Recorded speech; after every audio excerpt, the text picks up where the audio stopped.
அது ஒரு பிரபலமான கோயில். அங்கே ராமையாங்கிற ஒருத்தர் வேலை பார்த்துட்டு இருந்தார். கோயிலை கூட்டி பெருக்கி சுத்தம் செய்கிறது தான் அவரோட வேலை. பெற்றோர் உறவினர்கள்னு அவருக்கு யாருமே இல்லை.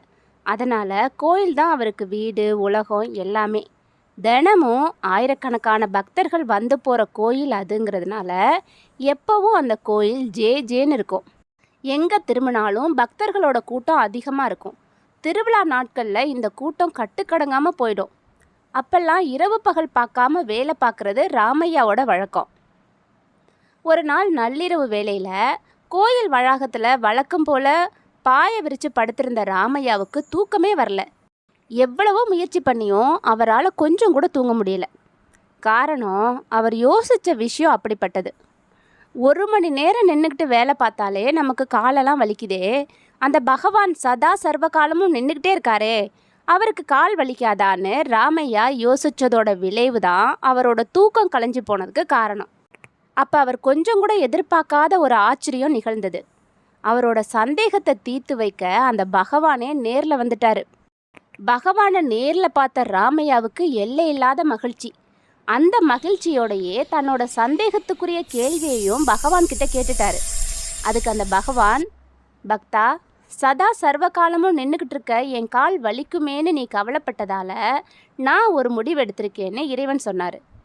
நான் என்ன செய்யணும் இறைவான்னு ராமையா கேட்கவும், அதுக்கு பகவான், உன் ஆசைப்படி நான் ஒரே ஒரு நாள் மட்டும் கொஞ்சம் ஓய்வெடுத்துக்கிறேன். அதாவது நான் உன் உருவத்துக்கு மாறிடுறேன். கோயில் கருவறைக்குள்ள எனக்கு பதிலாக நீ தான் அந்த இடத்துல நிற்கணும் அப்படின்னு சொன்ன பகவான் சில நிபந்தனைகளையும் சொன்னார். விக்கிரகமாக நீ நிற்கும்போது என்னை போலவே ஆடாமல் அசையாமல் அப்படியே நிற்கணும். உன்னை தேடி வர்ற பக்தர்களுக்கு நீ புன்முறுவல் மட்டும் காட்டினா போதும். யார் என்ன கேட்டாலும் நீ பதில் சொல்லக்கூடாது. முக்கியமாக நீ கடவுள் இருக்கிற இடத்துல இருக்கிறங்கிறத எப்பயும் மறக்கக்கூடாது. பகவான் விதிச்ச இந்த நிபந்தனைகளை எல்லாத்தையும் ஏற்றுக்கிட்டு கடவுளுக்கு பதிலாக கோவிலோட கருவறையில் ஒரே ஒரு நாள் அந்த கடவுளோட விக்கிரக உருவத்தில் நிற்க சம்மதிச்சாரு ராமையா. அடுத்த நாள் காலையில் கோயில் கருவறைக்குள்ள பகவானோட விக்கிரகமாக ராமையா நின்றுக்கிட்டு இருக்க ராமையாவோட உருவத்துக்கு அந்த பகவான் மாறிக்கிட்டாரு. அந்த பகவான் ராமையா உருவத்தில் கோயிலை கூட்டி பெருக்கி சுத்தம் செய்துக்கிட்டு இருக்க ராமையா கடவுள் உருவத்தில் நின்றுக்கிட்டு பக்தர்களுக்கு அருளாசி வழங்க ஆரம்பிச்சாரு. முதல் பக்தனா பக்கத்து ஊரை சேர்ந்த அரசியல்வாதி ஒருத்தன் வந்தான். இப்போ கவுன்சிலராக இருக்கிற அவன் அடுத்த முறை எம்எல்ஏவாகி இன்னும் பெரிய பணக்காரன் ஆகணும்னு வேண்டிக்கிட்டான். ஒரு சின்ன பை நிறைய கொண்டு வந்த பணத்தை கோயில் உண்டியலில் காணிக்கையாக போட்டான். கோயிலை விட்டு வெளியே போகிறப்போ தன்னோட இன்னொரு பணப்பைய அங்கேயே மறந்து வச்சுட்டு போயிட்டான். கர்ப்பகிரகத்தில் கடவுளாக நின்றுட்டு இருந்த ராமையா இதை பார்த்துட்டாரு. பேசக்கூடாதுன்னு பகவான் ஏற்கனவே நிபந்தனை விதிச்சிருந்ததுனால மௌனமாகவே இருந்துட்டாரு. கொஞ்ச நேரம் கழிச்சு பரம ஏழை ஒருத்தன் கோவிலுக்கு வந்தான். தரிசனம் முடிஞ்சதும் உண்டியல் பக்கம் வந்தான். உண்டியலில் பணம் போட தான் முடிஞ்சு வச்சிருந்த சுருக்கு பைய பார்த்தான். 1 ரூபாய் நாணயம் மட்டும்தான் இருந்துச்சு. பகவானே, என்கிட்ட 1 ரூபாய் மட்டும்தான் இருக்கு, இதை என்னோட காணிக்கையாக ஏற்றுக்கன்னு வேண்டிக்கிட்டு அந்த 1 ரூபாய் நாணயத்தை உண்டியலில் போட்டான். அடுத்த தடவை உன் கோயிலுக்கு வரும்போது என்னோட கஷ்டங்கள் எல்லாம் தீர்ந்து நான் நல்ல நிலைமைக்கு வரணும், அப்போ நிறைய காணிக்க போடுறேன்னு வேண்டிக்கிட்டான். அன்னைக்கு அவனுக்கு அதிர்ஷ்டமான நாளோ என்னவோ, இதுக்கு முன்னாடி வந்துட்டு போன அரசியல்வாதி விட்டுட்டு போன பணப்பை அந்த ஏழை பக்தனோட பார்வையில் பட்டது. அந்த பணப்பையை எடுத்தவன் அதை திறந்து பார்த்தான். அதுக்குள்ள நிறைய பணம் இருந்தது. சில பொற்காசுகளும் இருந்தது. தன்னோட ஏழ்மை நிலையை போக்குறதுக்காகவே இறைவன் அந்த பணப்பையை கொடுத்துருக்காருன்னு நினைச்ச அந்த ஏழை இறைவனை சாஷ்டாங்கமா விழுந்து வணங்கி அந்த பணப்பையோட வீட்டுக்கு திரும்பினான். இதையெல்லாம் இறைவன் உருவத்தில் இருந்தபடி பார்த்துக்கிட்டு இருந்த ராமையாவுக்கு கடுமையான கோபம் வந்துருச்சு. கருவறையிலிருந்து வெளியே வந்து அந்த ஏழையை 4 சாத்து சாத்தணும்னு நினைச்சாரு.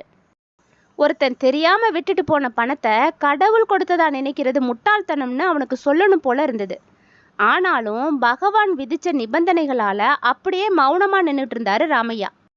கொஞ்ச நேரத்துல பக்கத்து நகரத்துல இருந்து தொழிலதிபர் ஒருத்தர் அங்க வந்தாரு. முக்கிய தொழில் ஒப்பந்தம் ஒன்றுல கையெழுத்து போடுறதுக்காக அன்னைக்கு வெளியூர் போக வேண்டி இருந்ததுனால இறைவனை பார்த்து ஆசிர்வாதம் வாங்கிட்டு போகலான்னு வந்திருந்தாரு. தன்னோட புதிய தொழில் பெரிய வெற்றி அடையணும் அப்படின்னு தான் புதுசாக தொடங்க போகிற அந்த தொழில் பெரிய வெற்றியை தரணும்னு வேண்டிக்கிட்டு உண்டியல் பக்கத்தில் போய் உட்கார்ந்தாரு.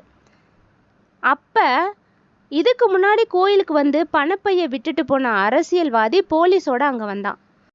உண்டியல் பக்கத்தில் உட்கார்ந்துருந்த தொழிலதிபரை பார்த்து, இந்த இடத்துல தான் என் பணப்பையை நான் விட்டுட்டு போயிட்டேன், இந்த நபரை பிடிச்சி விசாரிச்சா உண்மை தெரிஞ்சிடும், அவர் தான் என்னோட பணத்தை எடுத்திருக்கணும்னு போலீஸ்கிட்ட சொன்னான். அதை கேட்ட அந்த தொழிலதிபர் அந்த பணப்பையை தான் பார்க்கவே இல்லை, தனக்கும் அதுக்கும் எந்த சம்மந்தமும் இல்லைன்னு சொன்னார். ஆனால் பணத்தை விட்டுட்டு போன அரசியல்வாதியோ தொழிலதிபர் சொன்னதை ஒத்துக்கவே இல்லை. இதையெல்லாம் எதிரே பகவான் உருவத்தில் இருந்தபடி பார்த்துக்கிட்டு இருந்த ராமையாவுக்கு கடுமையான கோபம் வந்துருச்சு.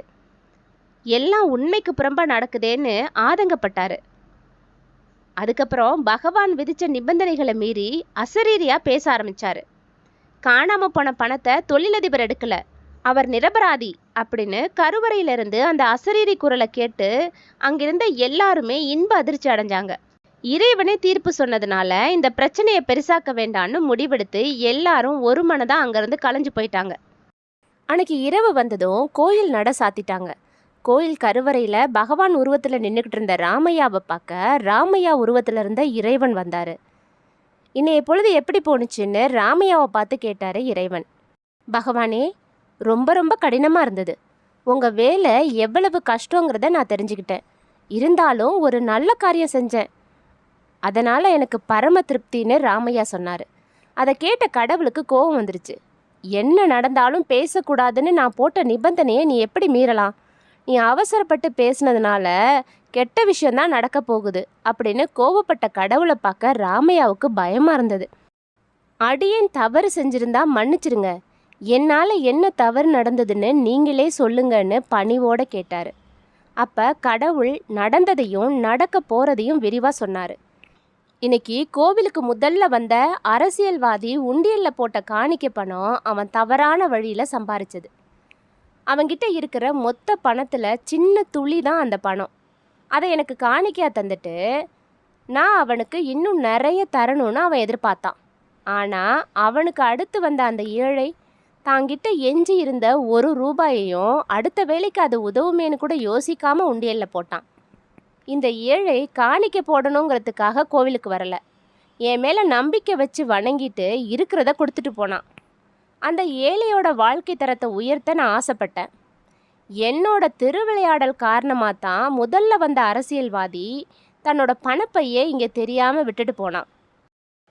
அந்த பணப்பைய அவனுக்கு அடுத்ததாக வந்த ஏழை பக்தனோட பார்வையில் பட வச்சு அதை அவனை எடுக்க வச்சதும் நான் தான்.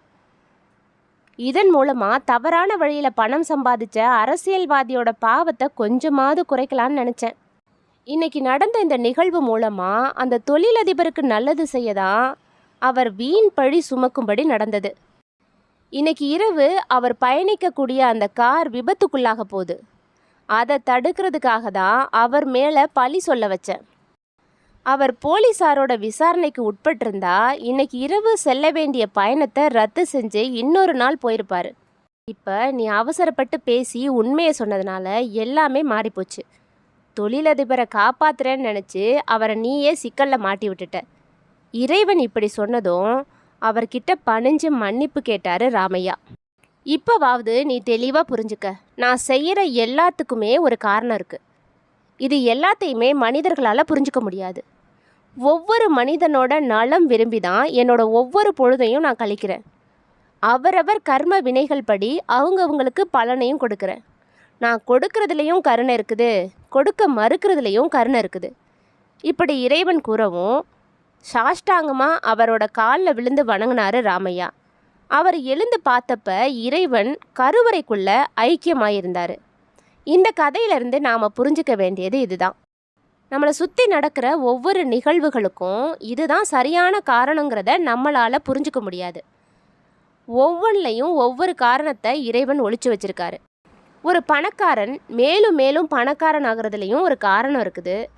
ஒரு ஏழை ஏழையாகவே இருக்கிறதுலையும் ஒரு காரணம் இருக்குது. அந்த காரணத்தை தேடுற விதமும் அறிஞ்சிக்கிற விதமும் ஒருத்தருக்கு ஒருத்தர் மாறுபடுது. எதையும் எதிர்கொள்ளும் மனோபாவத்தோட புரிஞ்சுக்கிற பக்குவத்தையும் நாம் வளர்த்துக்கிட்டா போதும்.